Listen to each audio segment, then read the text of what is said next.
नमस्कार दोस्तों, स्वागत है आप सभी का आपके अपने channel be happy with Manish के दत्त पर। हम बुक डिस्कस कर रहे हैं फॉरगिव फॉर गुड, जो कि लिखी गई है फ्रेड लस्किन द्वारा। आज इस बुक का जो चैप्टर हम डिस्कस करने जा रहे हैं उसका नाम है the healing method part 2। Last video में हमने डिस्कस किया था हीलिंग मेथड पार्ट 1, जिसमें हमने डिस्कस किए थे इसके टू एक्रोनम्स, पहले दो एच एंड ई, जो कि H stands for hope and E stands for educate. इस चैप्टर में ऑथर ओवरऑल ब्रीफ क्रक्स क्या हमें करते हैं, क्या समझाते हैं। इसके जो लास्ट हील वर्ड के जो हील मेथडोलॉजी है, फॉरगिवनेस की जो मेथडोलॉजी है हील, उसके जो दो लास्ट वर्ड्स हैं एक्रोनिम के, A and L. A stands for affirm and L stands for long term. इसके बारे में अफर्म एंड लॉन्ग टर्म, ये दोनों के बारे में ऑथर इसमें डिटेल में डिस्कस करते हैं, हमें समझाते हैं कि इनका मतलब क्या है। और बेसिकली ये affirm and long term related है कि हम अपनी लाइफ में किस तरीके से अपनी मूव ऑन करना है, अपने हर्ट को लेस महसूस करना है, अपने पास को भूलते हुए अपनी जो फ्यूचर की ब्राइट अपॉर्चुनिटीज़ हैं उनको कैसे ग्रैब करना है। तो ये ओवरऑल चैप्टर हमें समझाते हैं कि किस तरीके से affirm and long term aspects जो हील मेथडोलॉजी या प्रिंसिपल के हैं वो कैसे काम करते हैं। तो चलिए डिटेल में डिस्कस करते हैं। ऑथर बताते हैं कि जैसे लास्ट वीडियोस में हमने देखा कि hope and educate statement of healed methodology forgiveness, उसमें हमने देखा कि एच जो स्टेटमेंट है या होप स्टेटमेंट है वो क्या समझाती है, वो क्या हमें बताती है। वो बताती है कि हमारे अगर हम हर्टफुल सिचुएशन में अगर निकलते हैं उसमें क्या हम एक्सपेक्ट करते हैं, क्या हम अच्छा उसमें से फाइंड आउट कर रहे होते हैं या क्या उसमें अच्छा होता है। तो हमारी वो अच्छा ढूंढने की जो एक उसमें होप होती है, that is stands for hope statement.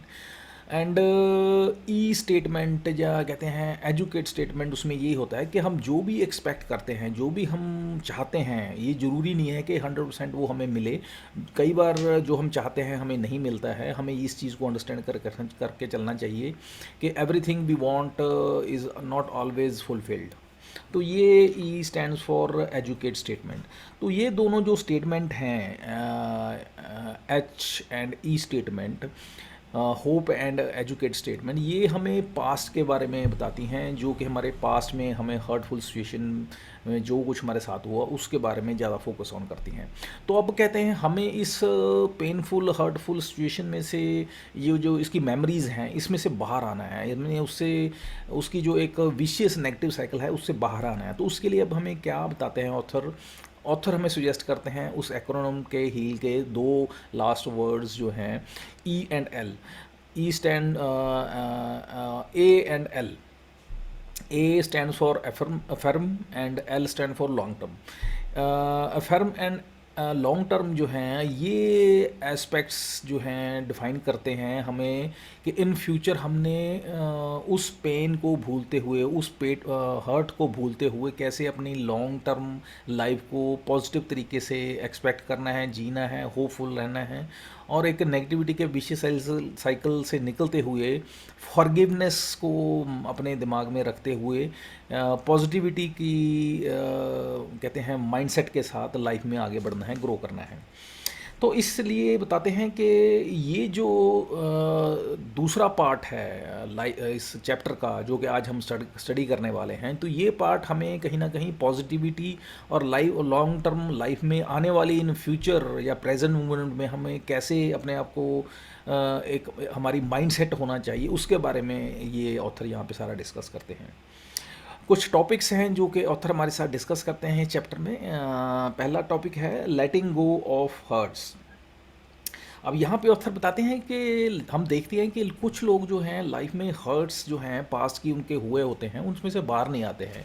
उनको कहते हैं भूल नहीं पाते हैं, उनके कहते हैं माइंड में इतने वो उनको एम्बेडेड होते हैं, इतने उनके दिमाग में ये बातें राउंड द क्लॉक 24/7 उनके कहते हैं उस नेगेटिविटी के विशेष दलदल में इतने फंसे होते हैं, उससे बाहर नहीं आ पाते हैं। ये उनको बार बार परेशान करती रहती हैं, उनकी जो पुरानी उनकी हर्ट्स होती हैं। तो अब यहाँ पे एक एग्ज़ाम्पल लेते हैं, डार्लिनी करके एक लेडी होती हैं, वो अपने सो कॉल्ड जो उसके सो कॉल्ड उनके होने वाले हस्बैंड होते हैं या होने वाले उसके बॉयफ्रेंड होता है उसका, बेसिकली जैक, जो कि होने वाला उसका हस्बैंड होता है, to be the future husband. Jack के बारे में वो काफ़ी फ्रस्ट्रेट होती है, क्योंकि उसको एक्सपेक्ट करती है कि इन फ्यूचर वो मेरे साथ शादी करेगा, और वो एक्सपेक्ट कर रही होती है, प्लान कर रही होती है कि किस तरह से मैं शादी करूँगी और हमारी हैप्पी मैरिड लाइफ होगी एंड ऑल दैट। बट वो अनफॉर्चुनेटली उसको चीट करके निकल जाता है और उसको डंप कर देता है। तो अब ये पास्ट की घटना होती है, लेकिन अभी भी उस घटना को काफ़ी टाइम होने के बाद भी ये अभी भी at the moment, at the present moment, जब ये इंसिडेंट्स कहते हैं ऑथर के साथ डिस्कस कर रही होती है, अभी भी ये अपने उस सो कॉल्ड एक्स बॉयफ्रेंड को उस चीज़ के लिए जिम्मेवार ठहराती है, उस चीज़ के लिए याद करके उसको फ्रस्ट्रेट होती है और अपना कहते हैं प्रेजेंट को भी ख़राब कर रही होती है। तो अब यहाँ पे ये बात पे अब ऑथर उसको समझाते हैं, ये हील मेथडोलॉजी यूज़ करने के लिए बोलते हैं उस पेनफुल सिचुएशन से निकलने के लिए। अब उसको ऑथर बताते हैं कि जैसे कि हील मेथडोलॉजी या प्रिंसिपल में है, उसको बोलते हैं कि आप इसमें से होप स्टेटमेंट बनाएं। अब होप स्टेटमेंट वो क्या बनाती हैं, बहुत अच्छी स्टेटमेंट बनाती हैं, स्पेसिफिक होती है, प्रिसाइज होती है, टू द पॉइंट होती है। वो होती है कि वो जैक के साथ एक हैप्पी मैरिड लाइफ जीना चाहती होती है। तो ये एक होप स्टेटमेंट होती है अच्छी, एक उसमें से जो एक हर्टफुल सिचुएशन होती है उसमें एक अच्छी उसकी चाहत होती है उसमें एक। तो ये होप स्टेटमेंट तक तो ठीक होता है, लेकिन जब आती है एजुकेट स्टेटमेंट बनाने की बात, तो उस वक्त वो कहते हैं परेशान हो जाती है। वो इसलिए परेशान हो जाती है क्योंकि एजुकेट स्टेटमेंट में क्या होता है कि ये स्टेटमेंट बताती है कि आप जो चाहते हैं वो उसमें से 100% पॉसिबल नहीं है कि वो फिजिबल हो, कि आपको मिले जो आप चाहते हैं वो हैपन हो। तो हमें इस चीज़ को माइंड में कहते हैं, हमारा माइंड सेट उस तरीके से हमें अपने आप को प्रिपेयर करना होता है। लेकिन यहाँ पे क्या होता है, ये चीज़ को वो एक्सेप्ट करने को तैयार नहीं होती है कि जैक के साथ वो इस तरह से इन फ्यूचर उसका जो है हैप्पी मैरिड लाइफ नहीं होगी, जो कि होता भी है, वो उसको डंप करके चला जाता है। तो वो उसको चीज़ जो है डाइजेस्ट नहीं होती, उस चीज़ को लेके वो फ्रस्ट्रेट होती है, परेशान होती है, और एट द प्रेजेंट मोमेंट भी वो उस चीज़ से स्ट्रेस एंग्जाइटी में रहती है, और उसको कहते हैं उस चीज़ के लिए जिम्मेवार ठहराती है, उसके लिए ब्लेम करती है।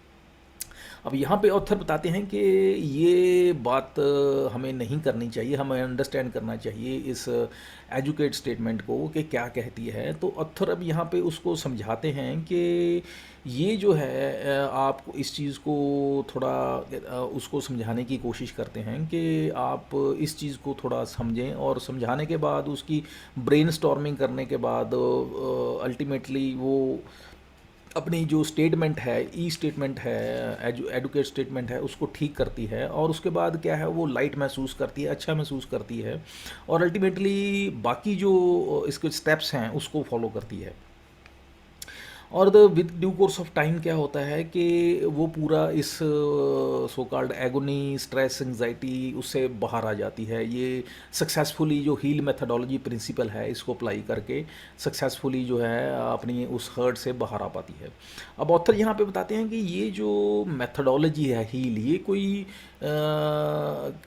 कहते हैं ये आप मान सकते हैं कि ये एक सॉर्ट ऑफ एक तरह की मेडिसिन है जो कि काम करती है, क्योंकि जिस तरह से मेडिसिन लेना एक इम्पॉर्टेंट होता है, हम ये नहीं कह सकते हैं कि मुझे मेडिसिन लेना अच्छा नहीं लगता और आप उसको छोड़ दें तो, और उसके बाद एक्सपेक्ट करेंगे इसके रिजल्ट नहीं आ रहे हैं कि, तो कहते हैं इसी तरीके से ये मेथडोलॉजी है, प्रिंसिपल है हील का, इसके आपके वो स्टेप, हर स्टेप को आपको अप्लाई करना होगा तब इसके रिजल्ट आएंगे। अगर आप कहेंगे इसको फॉलो नहीं करेंगे स्टेप्स को तो आपको रिजल्ट नहीं आएंगे। तो उसी तरीके से हम मेडिसिन का देखते हैं, हम चाहे ना चाहें हमें मेडिसिन लेनी पड़ती है, जो उसका कोर्स है उसको पूरा करना पड़ता है, तभी उसके रिजल्ट मिलते हैं। अगर हम चाहें उसको बीच में छोड़ दें या उसको एरेटिक तरीके से लें, अपनी मर्ज़ी से लें, तो उसके रिज़ल्ट नहीं आएंगे। लेकिन यहाँ पे ये भी कहते हैं कि इसका मतलब ये भी नहीं है कि इन केस ये जो मेथडोलॉजी है उन केसेस के लिए एप्लीकेबल है जहाँ पे serious mental issues, health issues हैं, जहाँ पे किसी डॉक्टर, फिजिशियन या कहते हैं साइकोलॉजिस्ट की ज़रूरत है इंसान को। वहाँ पे कहते हैं, ऑथर बताते हैं कि ये मैं रिकमेंड नहीं करता, तो वहाँ पे डेफिनेटली उनको उन स्पेशलिस्ट की हेल्प लेनी चाहिए। नो डाउट ये एक जर्नल मेथडोलॉजी है जहाँ पे पास्ट की हर्ट जो है आपको अभी भी प्रेजेंट मोमेंट में परेशान कर रही होती है, तो आप यहाँ पे अप्लाई करके आप अपने आप को रिलीव कर सकते हैं।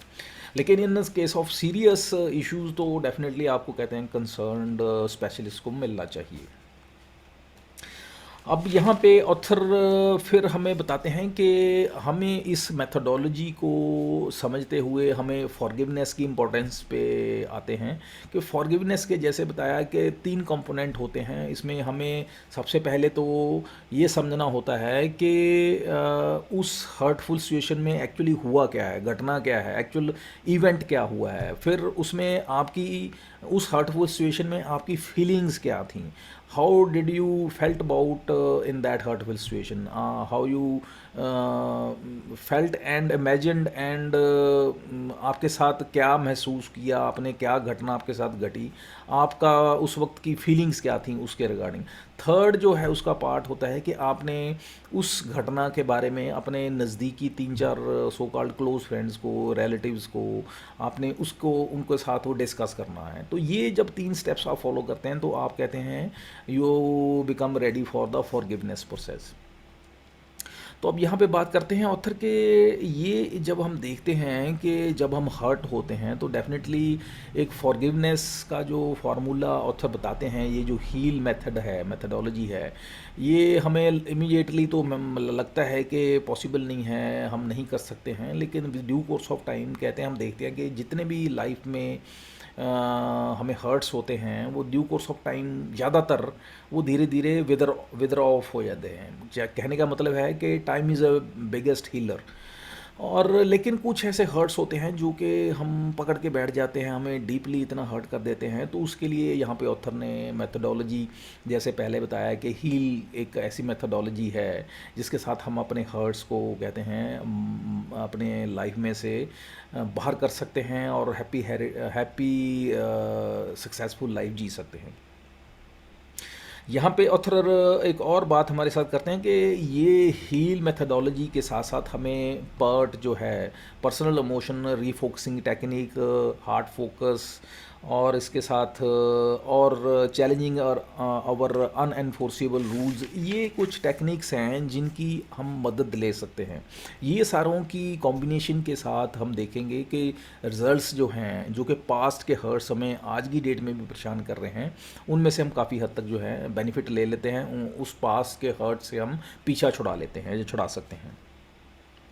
अब बताते हैं कि हम जो नेक्स्ट टॉपिक में अक्सर हमारे साथ डिस्कस करते हैं, जो थर्ड एक्रोनिम का वर्ड है ए स्टैंड्स फॉर अफर्म, उसके बारे में डिस्कस करते हैं। कहते हैं ये अफर्म क्या है। Affirm is basically nothing but affirm your positive intention. Positive intention के वो कहते हैं उसको अफर्म करने की बात करते हैं यहाँ पे।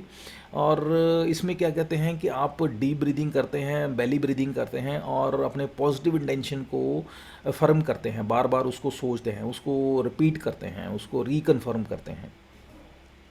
तो इससे क्या होता है कि आपका जो माइंड है वो हर्टफुल सिचुएशन से हटके आपका जो है किसी और दूसरी जगह पे लग जाता है। जैसे ही आपका माइंड शिफ्ट होता है हर्टफुल सिचुएशन से, उस हर्टफुल पास्ट इवेंट से, एपिसोड से, आपकी मेमोरी वहाँ से शिफ्ट होती है, तो आप रिलीव्ड हो जाते हैं, आपकी स्ट्रेस कम हो जाती है।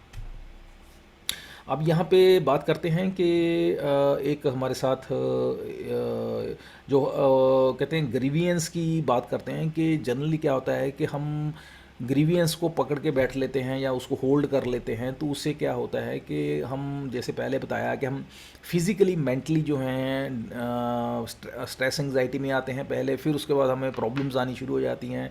फिज़िकली हमें जैसे इंसोम्निया हो जाता है, डाइजेस्टिव डिसऑर्डर्स शुरू हो जाते हैं, बॉडी एक होना शुरू हो जाते हैं।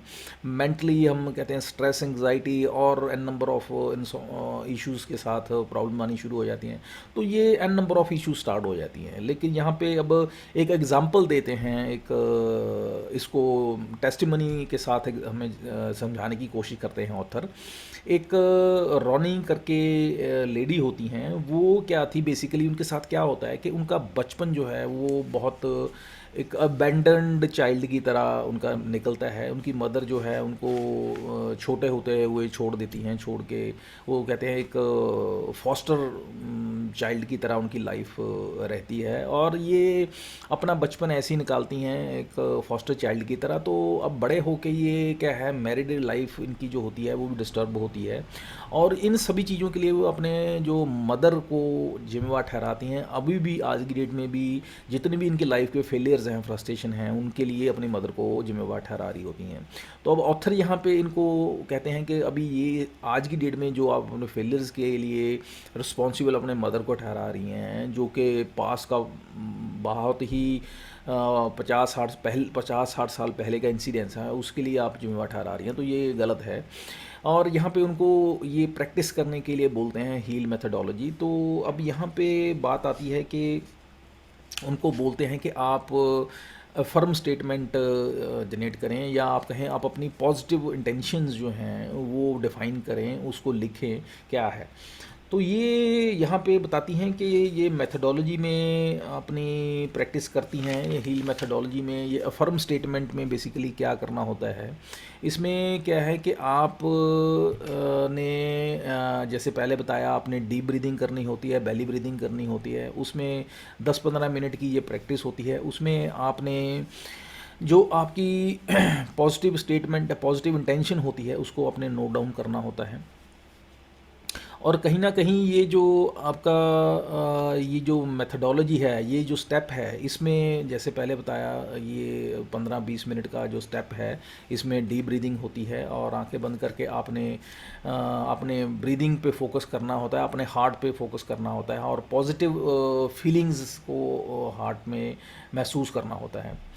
और यहाँ पे बताते हैं कि जैसे हमने पहले बात की, ये हील में जो एच एंड ई जो है स्टेटमेंट्स हैं, वो हमारे पास्ट को रिप्रेजेंट करते हैं, उस पास्ट के बारे में बात करते हैं। और जो ए एंड एल हैं इसमें स्टेटमेंट्स हैं, वो प्रेजेंट और फ्यूचर के बारे में हमारे बात करते हैं, जो कि हमारे फ्यूचर को किस तरीके से हम चाहते हैं, अच्छा चाहते हैं, अच्छी हमारी कमिटमेंट्स हों, अच्छे तरीके से हम अपने रिलेशंस को निभा पाएँ, उसके बारे में बात करते हैं।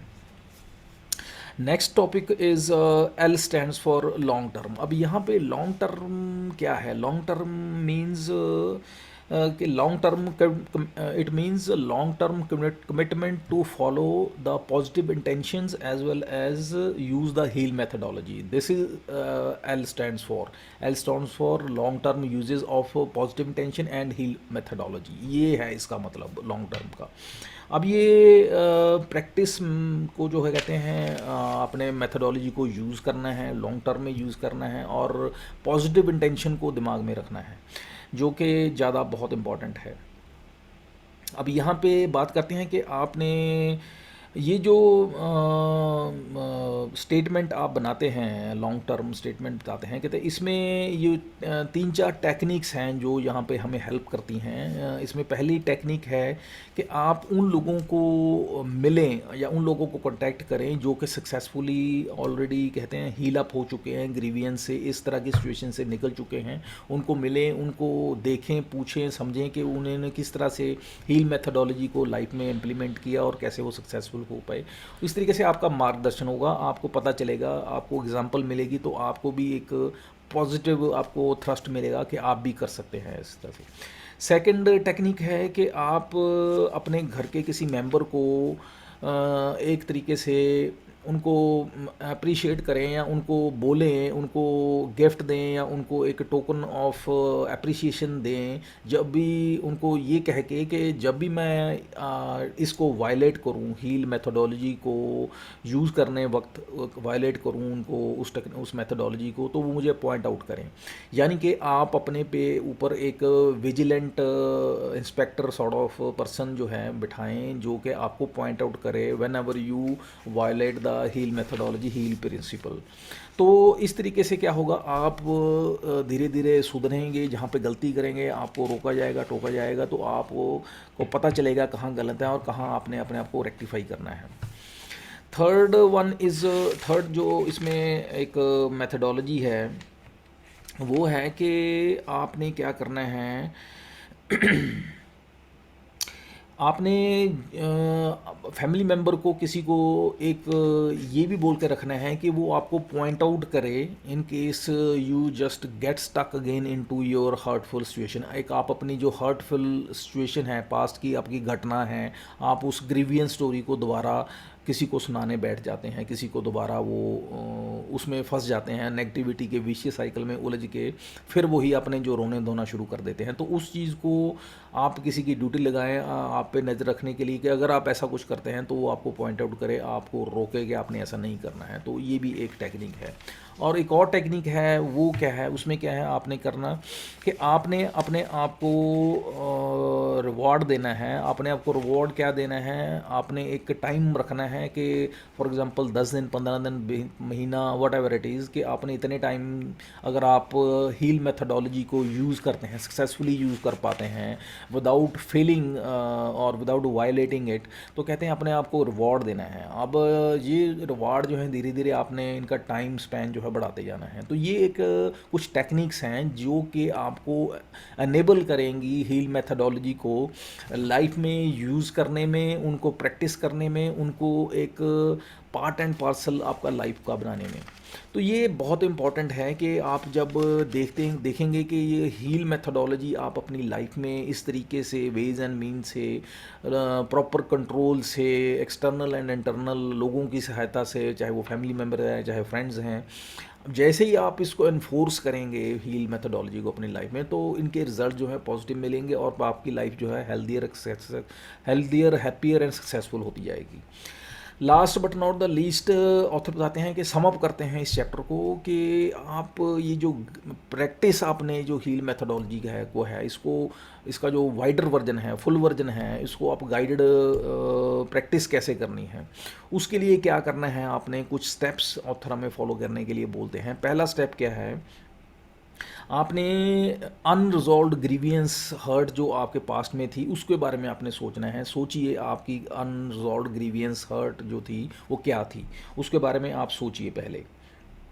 सेकंड क्या करना है, आपने हार्ट फोकस जो है ब्रीदिंग टेक्निक स्टार्ट करनी है, आपने डीप ब्रीदिंग एक्सरसाइज स्टार्ट करनी है, हार्ट पे फोकस करना है। और इसके साथ साथ क्या करना है, थर्ड वन जो है आपने क्या करना है, आपने आपने अपनी एच स्टेटमेंट को डेवलप करना है। आपने डीप ब्रीदिंग करते हुए, हार्ट पे फोकस करते हुए अपनी एच होप स्टेटमेंट जो है वो आप हर्टफुल सिचुएशन में क्या अच्छा एक्सपेक्ट कर रहे थे, क्या आपकी होपफुल सिचुएशन थी, क्या होप थी, उसके बारे में आपने सोचना है। उसको कहते हैं, ये जो होप स्टेटमेंट है स्पेसिफिक होनी चाहिए, टू दी पॉइंट होना चाहिए और वेरी प्रिसाइज होना चाहिए, पर्सनल होनी चाहिए।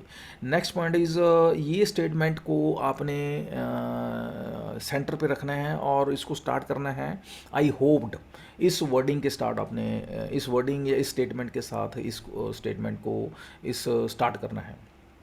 नेक्स्ट पॉइंट इज़, जैसे ही ये स्टेटमेंट एच स्टेटमेंट आपकी बना लेते हैं, उसके बाद आपने एजुकेट स्टेटमेंट बनानी है। और एजुकेट स्टेटमेंट का मतलब जैसे पहले बताया कि इसमें मतलब होता है कि आप जो चाहते हैं वो 100% नहीं हो सकता है, फिजिबल या पॉसिबल होता है, उसमें बहुत सारी कुछ ऐसा रह जाता है जो कि नहीं होता है, या यूँ कहें लाइफ में जो हम चाहते हैं वो हमें 100% या परफेक्टली वो वैसे चीज़ें घटती नहीं हैं या हमें वो मिलती नहीं है as per our your expectation, ये हमें माइंड में रख के चलना चाहिए। तो ये हमें इसके साथ हमें एक अपनी ई स्टेटमेंट हमने एजुकेट स्टेटमेंट हमने बनानी है। Next is affirm your positive tension. ये हमने पॉजिटिव इंटेंशन अफर्म करके चलनी है। ये हमने अपने so called long term goal जो हैं अंडरनीथ द होप, ये हमने बना के चलना है। नेक्स्ट स्टेप इज़ ये जो फर्म स्टेटमेंट है इसको हमने अपने हार्ट में रखना है, रिपीट करना है, और पॉजिटिव इंटेंशन को अपने रिपीट करना है कपल ऑफ टाइम्स। हार्ट में इसको, इस स्टेटमेंट को रिपीट करना है। नेक्स्ट लास्ट स्टेप जो है that is long term statement. इसका मतलब है कि आपने इस स्टेटमेंट को बोल्डली जो है लॉन्ग टर्म आपने पॉजिटिविटी के साथ इसको रिपीट करना है, और इसको एक तरीके से पॉजिटिव इंटेंशन जो कहें एक को मैनिफेस्ट करना है लॉन्ग टर्म में कि ये आप में हैपन होंगी, आप इसको अचीव कर पाएंगे। और हील मेथडोलॉजी जो है आप इसको प्रैक्टिस करेंगे, कंटिन्यूसली प्रैक्टिस करेंगे, रिपीटेडली प्रैक्टिस करेंगे, डेली बेसिस पे हील मेथडोलॉजी को प्रैक्टिस करेंगे। और आपने इस सारे मेथडोलॉजी हील को करते वक्त ये ध्यान रखना है जो इम्पोर्टेंट है कि आपकी ब्रीदिंग जो है वो धीमी होनी चाहिए, स्लो होनी चाहिए, डीप होनी चाहिए, और फोकस्ड एट द हार्ट होना चाहिए। तो ये इम्पॉर्टेंट है। इस तरीके से आप देखेंगे जब आप हील मेथडोलॉजी को फॉलो करेंगे तो धीरे धीरे क्या होगा, आपकी स्ट्रेस, एंग्जाइटी, टेंशन जो है, वरी है, एग्नी है, रिजेंटमेंट है पास्ट हर्ट के प्रति, वो धीरे धीरे कम हो जाएगी, और आप जो हैं रिलैक्स्ड फील होंगे, आपकी स्ट्रेस कम होगी, एंग्जाइटी दूर भाग जाएगी, और अल्टीमेटली आप हेल्दियर, हैप्पियर, सक्सेसफुल लाइफ जीना स्टार्ट कर देंगे। So this is whole about this chapter, that is second part of heal method. Next video में जो हम डिस्कस करेंगे उसका नाम है 4 stages of becoming a forgiving person. तब तक के लिए आज्ञा दीजिए। Have a nice day. Thank you. Bye.